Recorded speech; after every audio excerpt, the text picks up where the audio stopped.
day po sa inyong lahat. Welcome na naman sa another episode ng ating vlog na kung saan dito po kayo makakapulot ng mga different ideas na kailangan nyong gawin kapag kayo ay magsisimula sa negosyong paitloging manok. Ang topic po natin for today ay tungkol sa katanungan ng mga subscriber natin. Ito po yung mga nababasa ko dyan sa mga comment section. Bagamat hindi ko po kayo ma-replyan lahat dyan sa mga comment ninyo. Ako po yung nag-heart. So para kahit papano, ma-feel po ninyo na binabasa ko po yung mga comment nyo dyan. Isa sa mga may katanungan, tinatanong niya kung ano daw ba yung cause at remedyo na pwedeng gawin sa mga manok na nalulumpo.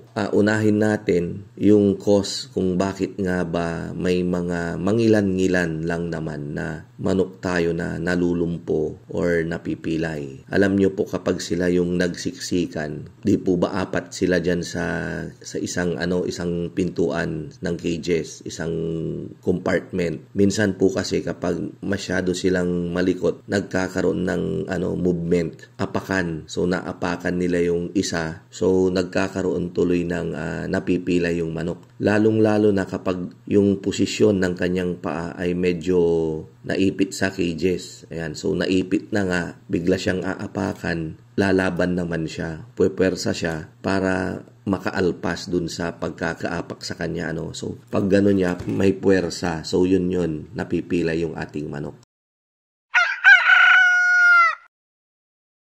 Yung pagkalumpo naman, may mga nalulumpo rin na epekto ng pag-apak-apak. Pero minsan meron din yung bigla na lang siyang nalulumpo although hindi naman siya naapak-apakan. Kumbaga yun yung itinadhana sa kanya. So maaring maihahalin tulad din natin sa tao kasi 'di ba meron tayo nung polio. Long time ago kapag dinapuan ka nung polio, talagang ganun yung mangyayari sa iyo. May kakilala ako, nasa 60 years old, putol yung kanyang paa. Ang pagkakasabi niya sa akin, tinamaan daw siya ng polio. Ang nakakapagtaka rin, nagpabakuna naman daw siya nung sila ay bata. Ito po yung gusto kong i-emphasize sa inyo. Although may mga bakuna po tayo, meron yung nabakunahan pero tinatamaan pa rin. Dito naman sa mga manok natin, kapag tayo ay nagbabakuna, ganon din po yun. Meron din yung tatamaan pa rin. Siguro 1 in a million or 1 in 100,000 sa manok natin or isa kada 1,000. So ito po yung yun po kasing lumpo-lumpo na yan. Yan po yung diniscuss natin ng mga nakaraang video natin, yung sa Marex. Kapag tinamaan yung manok natin, nalulumpo na po siya. Para po siyang yung nag-i-split. Although sa hatchery, yung mga nag-i-split na mga sisiw, inaalis na po nila yan sa hatchery. Epekto naman po yan sa incubator.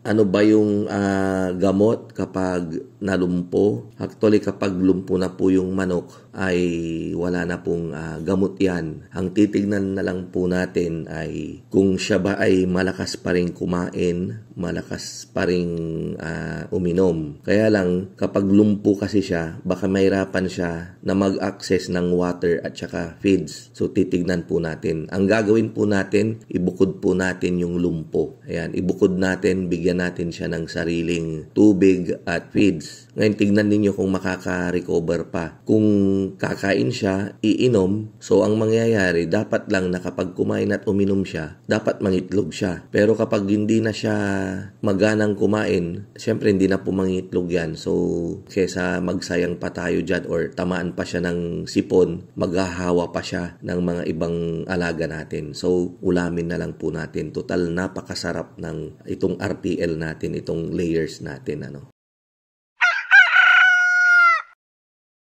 Kapag napilay naman, ganun din po, ibukod nyo po para hindi na siya mas lalong mahirapan. Obserbahan nyo kung ganun din sa sinabi ko, kumakain ba, iinom, mangiitlog naman, wala po tayong problema dyan. Kasi ang purpose natin dito ay magpaitlog. And then time will come, yung napilay na yan, dahil pilay nga lang, gumagaling din. Pwede nyo po siyang ibalik pag okay na siya. Minsan din, ang sinasabi nila kapag napilay, lack of calcium daw. Pero sa akin, mula nung inalagaan kasi natin ang sisiw hanggang sa dumating dyan sa inyo, yung mga pinapakain naman nating feeds ay kumpleto po yan sa may mga calcium po yan. May mga nilagay po yung mga nutritionist ng feed company natin. Tinimpla na po yung feeds natin. Kaya I don't think so na lack of calcium. 1 in a 1,000 or 1 in a 10,000 na siguro talagang yung sa genes ng manok na yon na talagang andun na sa kanyang naka-implant na. Itong manok na to ay talagang lumpuhin or pilayin, ganyan. So, ano yung gamot? Na-mention ko na, kailangan ibukod. Kung gusto nyo pa rin magkaroon sila ng maisigurado na may protection sila against calcium deficiency, try pa rin natin magpainom, magbudbud ng sisical powder. Lalagay po natin diyan sa screen natin yung itsura ng sisical powder. Mura lang po yan sa mga poultry supply. Ganun po. Ang number 1 po dyan ay bigyan natin ng TLC, yung ating mga alagang manok. Tender loving care. Yan. So kapag inalagaan po natin silang mabuti, isa lang po ang ibig sabihin nun. Bibigyan po nila tayo ng maraming itlog. Marami, malalaki at masarap na itlog na siya namang ating ibebenta sa ating mga suki. Once again, ito po ang inyong kaibigan, ang inyong kamanukan. Walang iba kundi si Mang Mags. Kita-kita po ulit tayo sa mga susunod nating video. Ayan. So, gagawa pa po tayo ng 2 pang video. Ayan. Bago tayo pumasyal sa barangay hall and then pupunta naman tayo ng farm para tignan yung mga manok natin na hinaharvest. Kasi ongoing po ngayon yung deliveries namin. Yung December 11 po na booking. Ayan. So, abangan nyo na po yung mga manok nyo dyan. Pwede po kayong mag-follow up sa akin. Pakilagay po yung address ninyo at CP number. Pakichat lang po ako sa Mang Mags FB page or sa Lumboy, Sydney. So, thank you po and God bless.